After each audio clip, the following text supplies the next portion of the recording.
He brought home her favorite takeout to surprise her. Instead, he heard her laughing on the phone about him. He's like furniture, she said. Convenient, safe, but I can't stand how he looks at me like I'm some miracle. That was the moment Evan stopped being her husband and started becoming someone she'd regret ever underestimating. I wasn't supposed to be home early that day. The drive from downtown Denver to our neighborhood in Evergreen usually crawled, but for once, traffic was light. I decided to surprise Leia, picked up her favorite Thai takeout, extra spicy eggplant with garlic noodles, the one thing she actually looked forward to on Thursdays because she hated cooking after long workdays. I thought maybe we could sit down, eat, and actually talk, like we used to before we became quiet strangers in a shared house. I let myself in quietly, not because I suspected anything, but because I wanted that perfect reveal moment. Her smile, maybe even a laugh. The house was dim except for a faint blue light spilling from the kitchen. I heard her voice drifting from the living room. I almost called out to let her know I was home. Then I heard what she said. I don't even like being in the same room with him anymore. I stopped mid-step. Every time he looks at me like I'm some kind of miracle, I just want to crawl out of my skin. There was a pause, then the voice I now recognized as her sister's. Leia, that sounds harsh. Leia laughed, a dry, joyless sound. It's not harsh, it's honest. I've been faking it for years. Before we even bought this house, I knew I'd made a mistake. The plastic bag in my hand crinkled softly as I froze, standing in the dark hallway like an intruder in my own life. He thinks that because he brings me dinner and washes the dishes, he's this incredible husband, she continued. But I never wanted safe. I wanted real. He's just easy. He doesn't ask questions, doesn't demand anything. It's convenient, like furniture. You don't love a couch, you just use it. I felt something shift inside me, not like a break, more like a quiet collapse. I didn't hear the rest. Or maybe I did, but my brain refused to process anymore. I set the food on the counter, untouched. Walked out without a word. Didn't slam the door. Didn't leave a note. Just got in my car and drove. No destination. No plan. Just highway and the raw, sickening truth echoing in my head. Furniture. I made it 3 hours before I realized I didn't know where I was. Some nameless town, a 24-hour gas station, a boarded-up diner, and a motel with a flickering neon sign. The guy at the front desk handed me a key and a bottle of water without asking a single question. Bless him for that. Room 12 smelled like bleach and something older, but I didn't care. I sat on the bed and stared at the wall for what felt like hours. I wasn't angry yet. I was hollow, like someone had scooped out everything inside me and left a polite note that said, "Sorry for the inconvenience." It wasn't just the betrayal that broke me. It was the clarity of it. Leia hadn't said anything impulsive or out of rage. Her words had been calm, practiced, like she'd said them to herself many times before. She didn't love me, maybe never had. I was just the safe bet, the backup plan, the placeholder until something better came along. My phone stayed silent. No calls, no texts. She didn't know I'd heard everything. That was the cruelest part. She would have smiled at me the next morning, maybe kissed my cheek, and let me keep believing the lie. I opened the nightstand drawer, not looking for anything in particular, just needing something to do besides spiral. Inside was a half-used notepad and a pen with someone else's fingerprints smudged on the barrel, probably left behind by another lost soul who didn't want to be found. I flipped to a blank page and started writing. Leia said I make her skin crawl. Leia said I'm furniture. No metaphors, no dramatic language. Just the facts, cold and undeniable. And for the first time in years, I wasn't writing for her. I wasn't writing to be understood. I was writing because if I didn't, I wasn't sure I'd know how to keep breathing. By the time I stopped, the sun was beginning to rise, streaking pale gold across the motel parking lot. The air was cool, the kind of quiet that made your thoughts feel louder. I stood there, notebook in hand, watching the light shift, and asked myself a question I hadn't thought about in a decade. Who am I without her? I didn't know the answer, but I was damn sure going to find out. By noon, I was 100 miles from anywhere familiar, The roads curved through hills and small towns that didn't show up on most maps. At some point, I stopped reading signs. I didn't care where I was going, just that I wasn't going back. My car started coughing outside a place called Belridge. It wasn't on my radar, but the engine didn't give me a choice. I coasted into a service station where the mechanic, Glenn, looked like he had survived several decades more than he was willing to admit. "Radiator's failing," he said, barely glancing at it. "I'll need to order a part, 2 days minimum." I nodded. "I'm not in a rush." He looked at me for a beat longer than necessary, then nodded toward the street. "There's a diner up the way. Lorna runs a cabin behind it if you need a place to crash." I didn't ask for details, just followed his directions. The cabin wasn't fancy, but it had a door that locked and a bed that didn't ask questions. That was enough. Lorna didn't press me either. When she handed me the key, she asked, "You here for the quiet or running from something?" "A little of both," I said. She nodded like she'd heard that before. The next morning, I found myself at the diner. I didn't go there to eat, not really. I just didn't know what else to do. Gina, Lorna's niece, served me black coffee and didn't try to make small talk. That was the first kind thing anyone had done for me in days. I sat in the corner booth by the window, watching the hills like they might offer answers. The notebook from the motel sat in my pocket. I took it out and wrote the same line again. "You don't love the couch, you just use it." It felt ridiculous, repeating it, but it wouldn't leave my head. I needed to get it out, like poison. On the second night, I sat on the cabin steps with a notepad in my lap. The stars overhead didn't care what I'd lost. That helped. It made everything feel smaller, more manageable. I kept writing, not poetry, not anything meaningful, just memories and truths I'd ignored for too long. Like how long it had been since Leia touched me without obligation. Or how her laugh started sounding different when she was on the phone with her sister. Lighter, freer, like I wasn't in the room. I tried to remember the last time she said my name with any warmth. I couldn't. The next morning, Glenn called. "Your car's ready." I thanked him, paid in cash. As he handed me the keys, he asked, "You heading home?" I paused. "Not yet." He didn't push. I could have left town that afternoon, but I stayed another night, ate dinner at the diner. Gina asked if I was passing through. I said maybe. She smiled like she knew I wasn't sure yet. That night, I checked my phone. One buzzed message from Leia. "Can we talk? Where are you? This is insane." No apology, just control disguised as concern. Then another. "You're being dramatic. You don't even know what you heard." I put the phone face down and left it that way. I wasn't trying to punish her. I just didn't want her voice in my pocket anymore. The following afternoon, I walked to the deli down the street. That's where I met Curtis. He looked like a man who didn't care much for appearances, but noticed everything anyway. "You're not from around here," he said. "Just passing through." He sipped his Coke. "Running or searching?" I gave him a look. "Isn't it always both?" He nodded slowly. "I ran once, thought I could outrun the ache. Turns out the ache came with me." He pulled out a folded photo. A woman beside him on a porch swing, both smiling. "She's gone now, cancer, but the absence taught me more than her presence ever did." He didn't ask my story, just patted my shoulder once and walked out. That night, I lay awake in the cabin, thinking about Curtis, about the ache, about how I'd tried so hard to be the kind of man who made her life easier. Predictable, safe. But that was never what she wanted. She didn't want someone who looked at her like she was everything. She wanted someone she had to chase, someone who kept her unsettled. I remembered how she laughed that day. Not just at me, but about me, and how easily it came out of her mouth. Like I was a minor inconvenience she'd been tolerating until the timing was right. I didn't sleep that night. In the morning, I called her. She answered on the second ring. "Evan," she said, startled. "I heard what you said to your sister," I said. "You took that out of context," she replied, instantly on defense. "No," I said. "You said exactly what you meant. I was just never supposed to hear it." She was silent. "You left without a word," she said finally, "like a coward." I almost laughed. I left the way furniture gets discarded. No drama. Just gone.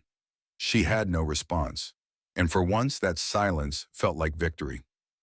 Not because I hurt her, but because she finally realized I wasn't waiting around to be useful again. The day after I called her, I got a message from Tara, Laya's friend, the one I suspected was on the phone that night. We'd never been close, just orbiting each other through Laya. The message came out of nowhere. I'm sorry you had to hear that. I told her not to say those things. She's been planning to leave you for months. She just wanted to wait until after her sister's wedding. Thought you'd be easier to manage if she kept you comfortable. I sat with that, so it wasn't heat of the moment cruelty. It was strategy. Leia had been planning the exit, keeping me in the dark because it was convenient. I wasn't her partner. I was her transition plan. The betrayal didn't feel sharp anymore. It felt surgical, precise, deliberate. That was worse. A week passed. I stayed on the road, sleeping in roadside motels, making notes in the same notepad I found that first night. Every time I thought about going back, I remembered her voice. You don't love the couch, you just use it. Eventually, the road took me back to Denver. Not because I missed her, but because I had loose ends to cut. My name was still on the mortgage. My things were still in the house. If she was going to build a new life, she wouldn't do it on the bones of mine. I pulled into the driveway after 3 weeks. The house looked the same. Manicured, silent, cold. Leia opened the door before I could knock. She looked like she'd been waiting for this moment, not because she missed me, but because she wanted control back.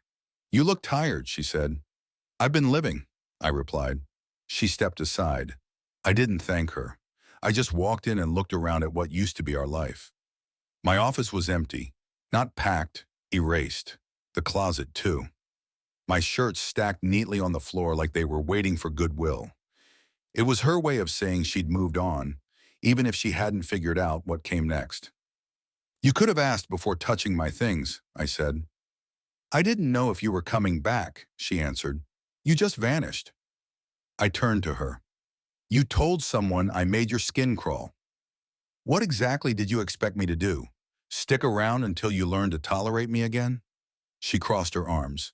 Same defense posture. She never did know how to hold a conversation without building a wall first. As I zipped up my bag, her phone lit up on the counter. One message.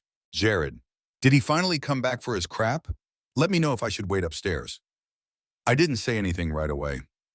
I just looked at her. Jared, I said finally, the guy from your sister's wedding, the one you called a brother. She didn't respond. Didn't have to. So that was the plan? I asked. Wait me out, smile through it, then swap me out when it was safe? You left, she said, sharp now. You abandoned this marriage. No, I said. You did. You just didn't have the courage to finish what you started. For the first time, she looked unsure. Not because I'd raised my voice. I hadn't, but because I was calm. Done, and she knew it. That night, Tara called again. You should know something, she said. She told her family you'd been distant, that you were probably having a breakdown. She wanted them to think the split was your fault. My chest tightened. Why are you telling me this now? I asked. Because I saw your face when she said you were just a placeholder. I couldn't pretend anymore. I didn't thank her. I couldn't. I was holding a bag full of clothes and 100 quiet humiliations. I didn't want justice. I didn't want revenge. I just wanted distance. At a diner outside of town, I sat in a booth Gina had once told me about. The kind of place where no one asked your name, and the coffee came without a smile or judgment. I took out my notepad. At the top of the next page, I wrote, You don't love the couch, you just use it. Then I drew a line through it. Underneath, I wrote, I'm not furniture. I'm the floor that held up your whole life, and you never even said thank you. I closed the notebook and ordered pie, not because I wanted it, but because it was something she never knew I liked, and that somehow made it taste better. I didn't go back to Belridge. There was nothing left there for me. It had served its purpose, a place to fall apart quietly. But I wasn't falling anymore. I needed somewhere new, somewhere that had no version of her in it. I kept driving until I found a coastal town called Merritt Bluff. Not the kind of place you plan to land in, more like a place that catches you when the map stops mattering. A few diners, a bookstore, a working lighthouse. That was it. It was perfect. The bartender at the only bar in town, a guy named Al, hired me the same day. You've got the quiet face of someone who's been through something, he said. I trust guys like that. They don't talk too much, and they don't steal. I didn't argue. I rented a studio above a bookshop, paid cash, didn't give a forwarding address.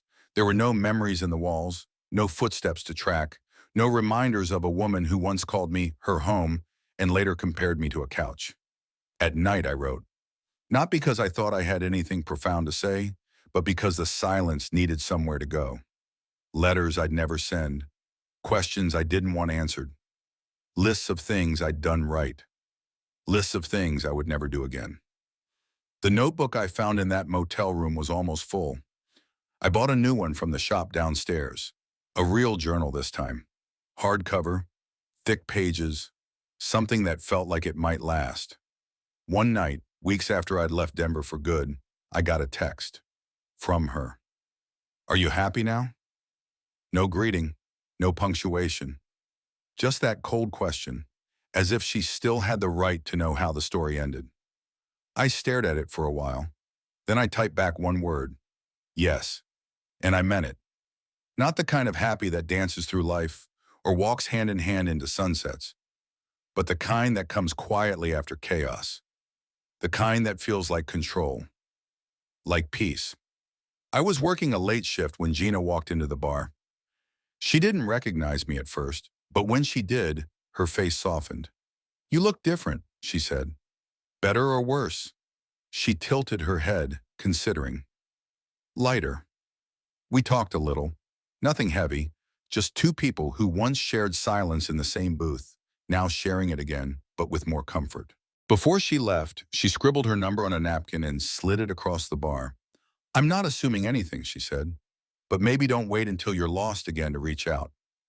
I folded it up and put it in my wallet, not because I was ready, but because I wasn't afraid anymore.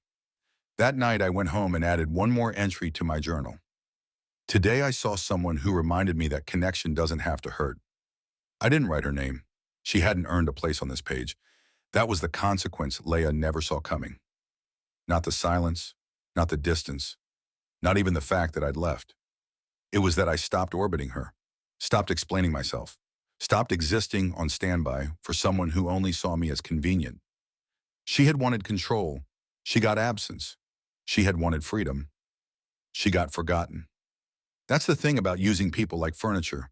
Eventually, someone moves the whole house and leaves the couch on the curb, and no one comes back for it. Months passed. Life in Merritt Bluff settled into a rhythm. I worked nights at the Drift, slept late, and filled the quiet hours with writing. Not for anyone, not to publish, just for me, just to make sense of the before and after. One morning, I received a letter forwarded through a mutual friend. It was from Leah. The envelope was thin, no return address.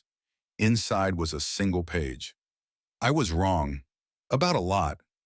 You didn't deserve the way I left. I thought I'd miss the comfort.